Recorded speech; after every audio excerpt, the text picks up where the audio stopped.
The film begins with a scene in train stations, where the Japanese police commander named Saito Hajime is carrying out an operation to arrest a Chinese mafia boss named Enishi Yukishiro. Enishi is known to have illegally traded various weapons to the Japanese state for the past few years. After assaulting several police officers, he asks if the legendary Japanese Battosai still has the scars on his face.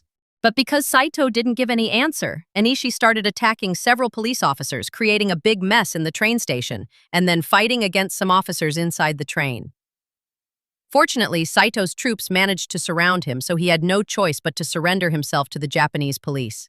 Surprisingly, when the Japanese authorities handed Enishi over to the Chinese authorities, the Chinese consulate released him to maintain peace between the countries.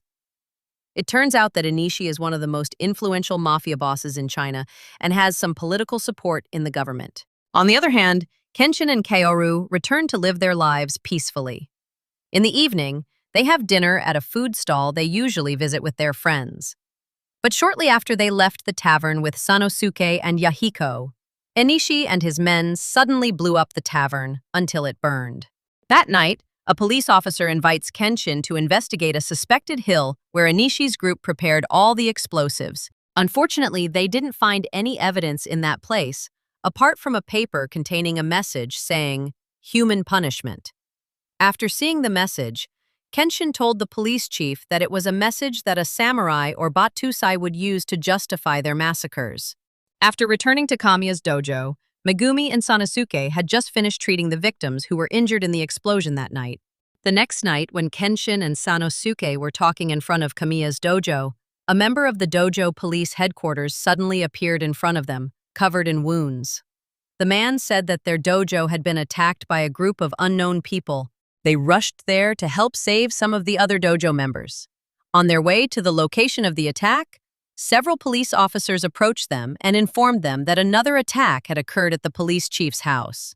Hearing this, Kenshin and Sanosuke decided to split up into two locations. Upon Kenshin's arrival at the police chief's house, he found that the person who carried out the brutal attack on the police chief's house was one of Enishi's men named Hiyoko.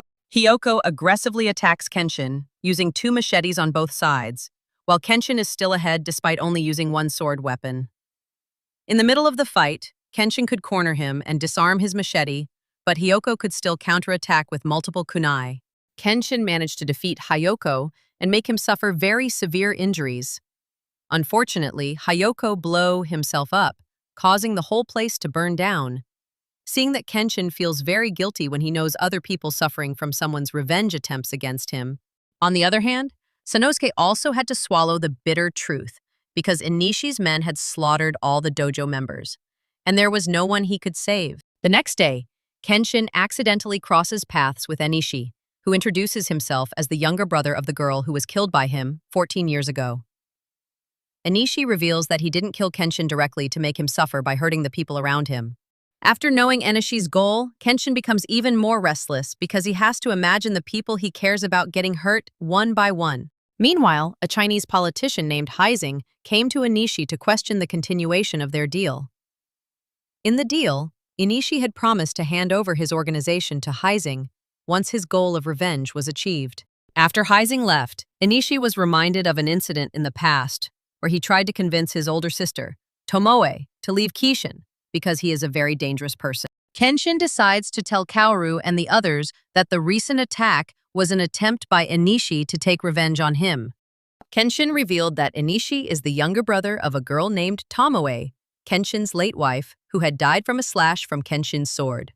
At that moment, Enishi witnessed Tomoe's death and thought Kenshin intended to kill her. After hearing that story, Sanosuke and the others couldn't help but fall silent, while Kaoru, who began to feel for Kenshin, could only grieve in silence after knowing he had loved another girl sincerely.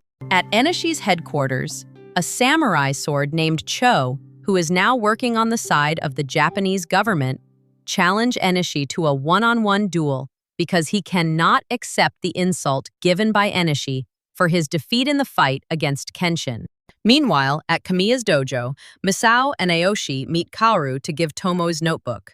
Misao confessed that she got the book from an acquaintance who knew Tomoe well, and the acquaintance asked her for help to hand the book over to Kenshin. In the evening, Enishi and his troops began terrorizing the entire Kyoto by spreading paper containing the words human judgment. Shortly after, they blew up several buildings using an explosive weapon, resembling a cannon fire. Kenshin tried to stop Kujiranami. The fight between them started. Fortunately, Kenshin managed to defeat him and destroy the weapon, even though Kujiranami's weapon was intentionally superior. Aoshi and Misao are also fighting against Enishi's men named Mongyoi. However, because the person targeted by Mongyoi was Kenshin, he chose to blow up the place and run away. Aoshi was seriously injured after he tried to protect the residents. At Kamiya's dojo, Enishi came carrying Cho's lifeless body because he had lost the fight against Enishi. Seeing Inishi's appearance in that place, Sanosuke tried to face him to protect Kaoru and the others. However, Inishi's fighting ability is far superior to Sanosuke's, so he can easily take down Sanosuke. Not long after, Kenshin, who had succeeded in defeating Inishi's men, ran to Kamiya's dojo. He found Sanosuke lying helpless with severe injuries from Enishi's attack. Sanosuke told him that Enishi had taken Kaoru away from that place at this time. Kenshin found clues about Kaoru's location in the paper that was stuck in Chu's mouth, who was dead. Kaoru, who had just woken up, found herself in a strange house. She ran out of the house and tried to escape. Not long after, Enishi approached Kaoru and intended to kill her because she had mentioned Tomoe's name. But for some reason, a part of him told him not to do that, so Enishi discouraged his intention to kill her. At night, Kenshin came to Enishi's headquarters alone. He was forced to fight against hundreds of Enishi's men using swords whose sharp edges were reversed. Fortunately, in the middle of the fight, Misao came to help Kenshin defeat Enishi's men. She comes because she intends to avenge the person who injured Aoshi in the previous attack. Saito and the Shinsengumi police force also came to the place with Sanosuke, who was still not fully recovered. Kenshin find Kaoru's whereabouts and save her. Upon Kenshin's arrival at Enishi's base, Heishin and his troops surround him and intended to kill him. They had even hired the services of a samurai named Sojiro Seta. Unexpectedly, Sojiro attacked Heishin's men and intended to help Kenshin defeat Enishi's troops. Sojiro deliberately did all that because he had woken up after Kenshin managed to defeat him in their last fight. When Kenshin arrived before Enishi, he said that he could understand why Enishi wanted revenge so badly. He asked Enishi not to involve the people around him. At that moment, a fierce and dangerous duel between them began. At first, Kenshin managed to dominate the fight and even break one of Enishi's swords. But after Enishi took his other swords, he became more aggressive and eager to kill Kenshin. In the middle of the fight, Enishi said to Kenshin that the sins of a killer can only be redeemed by the killer's death.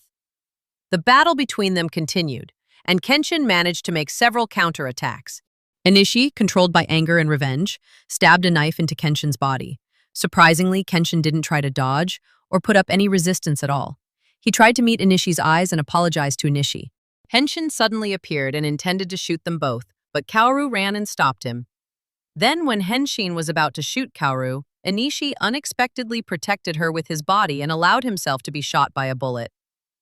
Enishi was annoyed that Kenshin had interfered with his fight with Kenshin, so he pressed Kenshin's body and intended to kill him. It turns out that Enishi protected Kaoru because he saw his older sister's side in her, so he didn't want to let her get hurt.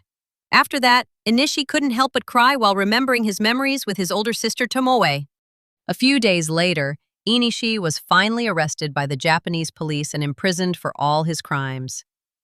While in the prison cell, he received a package from Kaoru in the form of letters and notebooks that Tomoe had left behind.